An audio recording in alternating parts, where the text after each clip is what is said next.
আমি ভাদেশ্বর নাসিরউদ্দিন উচ্চ বিদ্যালয় কলেজের ১০ম শ্রেণীর একজন শিক্ষার্থী। আজ এই আলোচনা ও সভায় এসে নিজেকে গর্বিত মনে হচ্ছে, কারণ এই যে একটু আগে একজন আমাদের স্যার বলে গেলেন যে উনি কখনো মেধাবী উপাধিটা পান, কিন্তু আমরা যে এই জায়গায় এসে মেধাবী উপাধিটা পাচ্ছি সেটা আমাদের জন্য অনেক গর্বের একটা বিষয়। আমাদের আরেকজন ডাক্তার সাহেব আরেকটি কথা বলে গিয়েছে, সেটা হচ্ছে যে আবু হানিফা ওনার একটা উদাহরণ দিয়েছেন যে এরকম অনেক মানুষ আছে যারা অনেক নিম্ন স্তর থেকে উঠে আসে। আমরা বর্তমানে যে জায়গায় দাঁড়িয়ে আছি সেই জায়গাগুলো অনেকে আসার জন্য চেষ্টা করছে।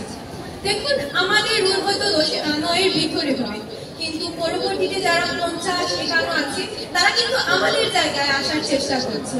আমাদের উচিত আমাদের নিজেদের আমাদের যে ভাই বললেন মোহাম্মদ সেলিমউদ্দিন, নিজের জায়গায় সন্তুষ্ট থাকা উচিত, আল্লাহর প্রতি সন্তুষ্ট রাখা উচিত, আল্লাহকেও সন্তুষ্ট রাখা উচিত।